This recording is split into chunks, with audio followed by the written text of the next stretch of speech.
क्या तुम्हें कभी ऐसा महसूस हुआ है कि जिंदगी बार बार दोहराई जा रही है, जैसे ये सब पहले भी हो चुका है? वही दर्द, वही संघर्ष, वही टूटा हुआ दिल, और चाहे तुम कितनी भी तेज दौड़ लो, कोई अंधेरा साया हर वक्त तुम्हारे पीछे चलता है। और अगर मैं कहूं, ये दर्द, ये तबाही और भगवान की ये चुप्पी बहुत पहले ही लिखी जा चुकी थी, तो स्वागत है जिंदगी की काली हकीकत में। आइए हम अपने अतीत के खून के धब्बों में और गहराई तक जाएं।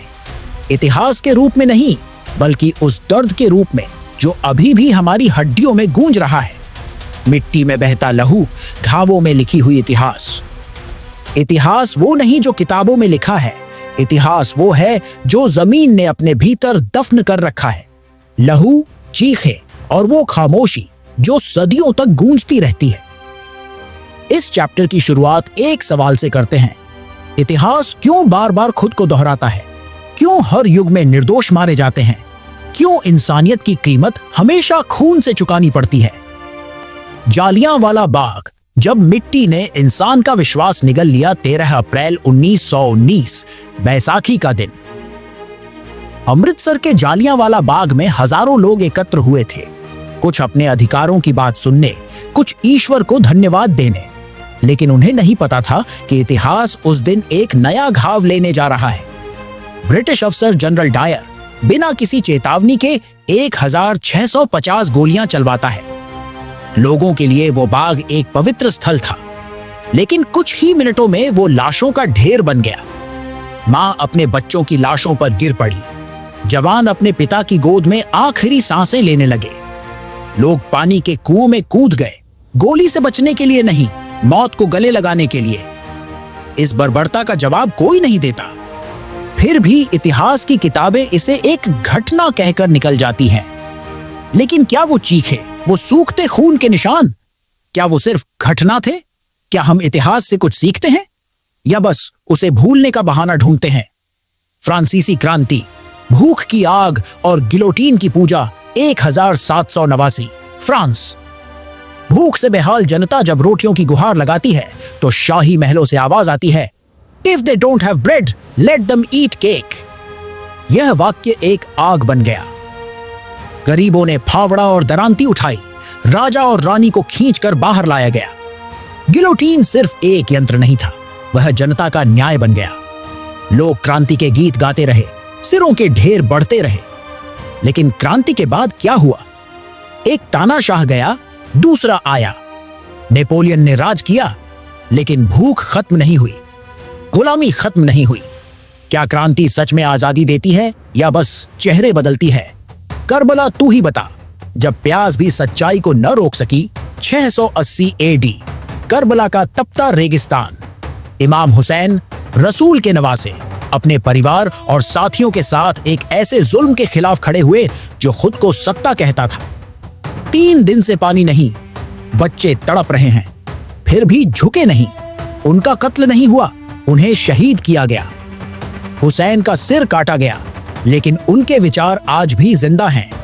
हर साल मुहर्रम में आंसू बहते हैं, लेकिन क्या हम उस सच्चाई को समझते हैं या बस रस्म निभा रहे हैं? प्रश्न, क्या बलिदान सिर्फ स्मरण का विषय है या बदलाव का रास्ता?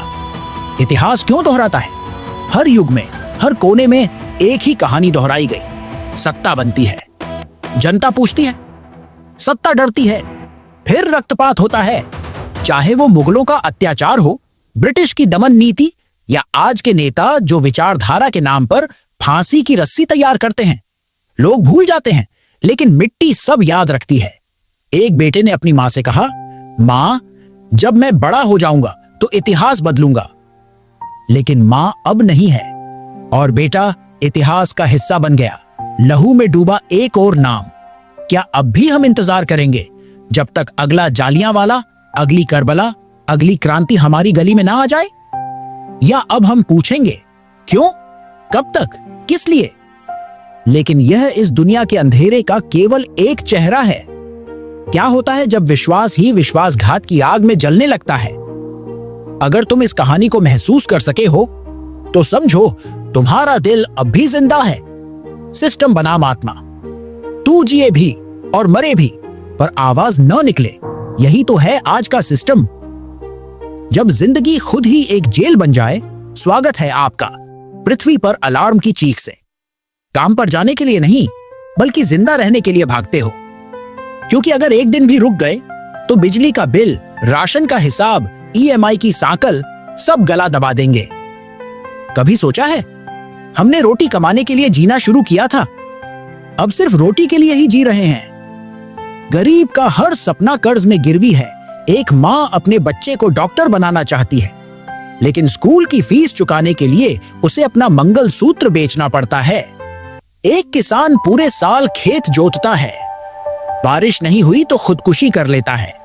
कोई बच्चा पढ़ाई में अच्छा है, लेकिन स्कूल छोड़ देता है क्योंकि अब उसे होटल में बर्तन मांजने हैं। सवाल, क्या यही है विकास का रास्ता, या ये बस दिखावा है ताकतवरों का? मेहनत करो कहने वाले खुद ऐसी ऑफिस में बैठे हैं। हमें कहा जाता है मेहनत का फल जरूर मिलता है, लेकिन कोई ये क्यों नहीं बताता उस फल तक पहुंचने के लिए जड़ें भी तो होनी चाहिए। जो नेता तुम्हें रोज उम्मीदें बेचता है, उसके बच्चे विदेश में पढ़ते हैं। जो करोड़पति चैनलों पर इंस्पिरेशन देता है, उसने कभी भूखमरी नहीं देखी। और हम हर दिन लाइन में लगते हैं, नौकरी के लिए, इलाज के लिए, राशन के लिए। सिस्टम हमें इंसान नहीं, सिर्फ नंबर की तरह देखता है। समझौतों की डोर पर लटके हैं। एक पिता अपने बेटे को मुस्कुराता देखना चाहता है, लेकिन बेटे ने उसे कभी हंसते नहीं देखा। एक पति 14 घंटे की शिफ्ट करके घर आता है, लेकिन उसकी पत्नी कहती है, तुम समय नहीं देते। एक मां अपने बच्चे को मोबाइल दे देती है ताकि वो रोए नहीं, और वो बच्चा जिंदगी भर असली प्यार ढूंढता रहता है। ये सब क्या है? ये वो अदृश्य जंजीरें हैं जो हमें अंदर ही अंदर खा रही हैं। शिक्षा नहीं, अंकों की गुलामी।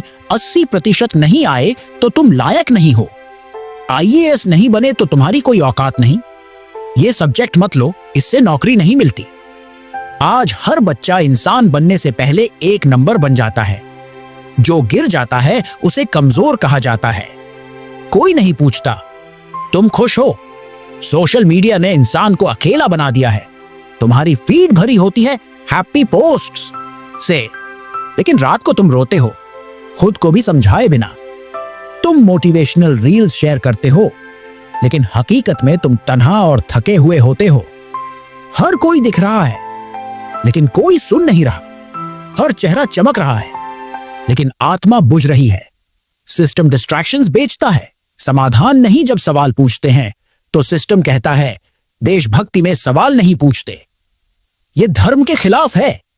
अब फालतू बात मत करो, काम पर लगो। जब कोई जवान मारा जाता है, 2 दिन की न्यूज। जब कोई बच्ची रेप होती है, 2 दिन की कैंडल मार्च। जब किसान भूख से मरता है, एक छोटा टिकर, फिर साइलेंस। क्यों? क्योंकि सिस्टम जानता है हमें बस थकाए रखो, लड़ाए रखो, उलझाए रखो। क्या आपने कभी उस सिस्टम को सवाल किया है जो आपकी जिंदगी के फैसले लेता है? क्या हम इंसान हैं या बस मशीन जो EMI और बिजली बिल पर चलती है? क्या हमें जीने का हक है या सिर्फ जीवित रहने की इजाजत? आत्मा की आवाज कौन सुनेगा? सिस्टम हमसे हमारी आत्मा छीन रहा है, चुपचाप लेकिन लगातार। हर दिन हम कॉम्प्रोमाइज करते हैं, ख्वाब से, प्यार से, खुद से, और फिर एक दिन हम बस रह जाते हैं। एक नाम, एक फाइल, एक याद। लेकिन शायद अब जागने का समय है।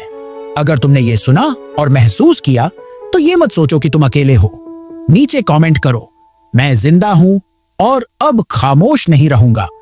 इस वीडियो को 3 लोगों के साथ जरूर शेयर करो जो इस सिस्टम की जंजीरों में बंधे हैं। सब्सक्राइब करो जले हुए विश्वास, धर्म, युद्ध और धोखे। पिछले 100 सालों में हर बड़ा युद्ध किसी न किसी धर्म ग्रंथ के नाम पर हुआ। इजराइल बनाम ईरान, इजराइल बनाम फलस्तीन, रूस बनाम यूक्रेन, भारत बनाम पाकिस्तान। लाखों लोग मरे। ज्यादातर को तो यह भी नहीं पता था वे किसके लिए लड़ रहे हैं। उन्हें बताया गया तुम भगवान की रक्षा कर रहे हो। पर सोचो, किस भगवान को खून चाहिए? मैथ्यू 24। राष्ट्र राष्ट्र से टकराएगा, कुरान, सूरह बकरा। वे कहते हैं हम सुधार ला रहे हैं, लेकिन असल में वही सबसे बड़े फसाद फैलाने वाले हैं। महाभारत, जहां अधर्म बढ़ेगा वहां विनाश निश्चित है। अब बताओ, क्या हमें पहले से चेताया गया था, या हम सब एक प्रोग्रामिंग का हिस्सा हैं? विलुप्त होती जाती टाइम लूप्स और खोई हुई सभ्यताएं। डायनासोर ने 16.5 करोड़ साल धरती पर राज किया। एक पत्थर गिरा, सब खत्म। रोम चला गया, बेबीलोन चला गया, मोहनजोदड़ो मिट्टी में समा गया। और हमें तो आए हुए 1% समय भी नहीं हुआ इस धरती पर, और हमें लगता है हम अमर हैं। लेकिन एक डरावनी बात है, कैलेंडर दोहराते हैं। 1941 विश्व युद्ध, 2021 फिर से उथल पुथल। क्या ये टाइम लूप है या वक्त की चेतावनी? डेजा वू सिर्फ एक एहसास नहीं है, ये मैट्रिक्स की फुसफुसाहट है। अब खुद से पूछो, क्या हम कोई नई कहानी जी रहे हैं, या पुराने शो को फिर से देख रहे हैं, बस बेहतर ग्राफिक्स में? अंदर से टूटा हुआ मानसिक स्वास्थ्य और अर्थहीनता, वो वीडियो में मुस्कुराता है, अकेले में रोता है, वो इंस्पिरेशनल कोट्स पोस्ट करती है, पर 2 दिन से खाना नहीं खाया। नई महामारी वायरस नहीं है, बल्कि खालीपन है। एक इंसान जो 1 लाख रुपए महीना कमा रहा है, गायब हो जाना चाहता है। एक लड़की जिसके 10,000 फॉलोअर्स हैं, अपना आखिरी पोस्ट गुड बाय लिखकर कर जाती है। तो सवाल यह है, इस शोर से भरी दुनिया में भी हम इतने अकेले क्यों हैं? क्योंकि हमने रिश्ते को कंटेंट से बदल दिया, भरोसे को फिल्टर से, और अर्थ को लाइक से। क्या यह सब पहले से लिखा गया था? बाइबल, भूखमरी, भूकंप और बहुत से लोग विश्वास छोड़ देंगे। कुरान, घड़ी तब तक नहीं आएगी जब तक फितनों की संख्या न बढ़े और ज्ञान उठ न जाए।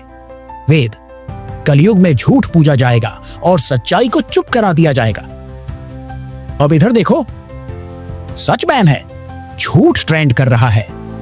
अब बताओ, क्या हम सच में जिंदगी को चला रहे हैं, या किसी ब्रह्मांडीय भविष्यवाणी का हिस्सा है? आखिरी उलझन, क्या मैं भगवान की पूजा करूं, या अपने भूखे बच्चे को खाना दूं? क्या मैं इस सिस्टम से लड़ूं, या चुप रहकर जी लूं? यही तो है आखिरी उलझन। मंदिर की घंटियां और भूख की चुप्पी एक आदमी है। सुबह उठता है, हाथ जोड़ता है भगवान के आगे, और फिर उसी दिन उसकी बेटी भूख से तड़प कर सो जाती है। क्या पूजा तब भी पवित्र रहती है जब पेट खाली हो? लोग कहते हैं भक्ति में शक्ति है, पर क्या भक्ति रसोई चला सकती है? क्या भगवान चाहेंगे कि उनका भक्त भूख से लड़े या सिस्टम से? किताबें या कमाई? एक बच्चा है, उसकी आंखों में सपना है साइंटिस्ट बनने का, राइटर बनने का, कुछ बड़ा करने का। लेकिन जब मां बीमार पड़ती है तो वही बच्चा किताबें छोड़कर कंस्ट्रक्शन साइट पर काम करने चला जाता है, क्योंकि दुनिया कहती है पहले घर संभालो फिर सपने देखना। क्या वो बच्चा गलत है जो अपने सपने छोड़ता है, या वो दुनिया जो उसे ऐसा करने पर मजबूर कर चुप रहे? कभी कभी लगता है बस चुप रहो, मत बोलो, मत सोचो, बस दिन काटो और रातों को नींद के लिए लड़ो। लेकिन फिर अंदर से आवाज आती है, कब तक सहोगे, कब तक सिस्टम तुम्हें चूसता रहेगा? पर हर आवाज के साथ डर भी आता है। अगर मैंने सवाल उठाया तो? अगर मुझे निकाल दिया गया तो? अगर मैं हार गया तो? क्या चुप रहना ही समझदारी है, या लड़ना ही इंसानियत है? जब तोहफा बना सज्जा कहा गया था, जिंदगी एक तोहफा है, पर आज ये तोहफा EMI, डेडलाइंस, कंपटीशन और लोनलीनेस में बदल चुका है। हर दिन एक नया डर, नौकरी जाएगी या नहीं, कोई साथ रहेगा या नहीं। शरीर तो चल रहा है, पर आत्मा? सब थक गए हैं पर रुक नहीं सकते, सब रोना चाहते हैं पर वक्त नहीं है। दर्द एक नक्शा? शायद जो हम दर्द समझते हैं वो ही रास्ता है। जब सपने टूटते हैं तभी सच्चाई दिखती है, जब लोग छोड़ते हैं तभी खुद से मिलना होता है, जब आवाज दबाई जाती है तभी उसकी गूंज इतिहास बनती है। तो क्या दर्द ही नक्शा है और सच्चाई वो दरवाजा जो हमें इस भूल भुलैया से बाहर ले जा सकता है? आखिरी सवाल तो अब फैसला तुम्हारा है। क्या तुम जागकर फिर से सो जाओगे, या अब जागने के बाद सच की तरफ बढ़ोगे? क्या तुम बाहर निकलने के लिए तैयार हो? क्या तुम वो आवाज बनोगे जो खुद के लिए, दूसरों के लिए, अगली पीढ़ी के लिए उठेगी? जिंदगी एक तोहफा थी, उसे साजा माठ बनने दो। अपने दाढ़ से भागो मत, उसे बदल दो। कमेंट करो। मैं अब चुप नहीं रहूंगा। शेयर करो इस वीडियो को उन लोगों से जो इस उलझन में फंसे हैं। सब्सक्राइब करो, क्योंकि अगला चैप्टर है, क्या सच में ये दुनिया खत्म होने वाली है?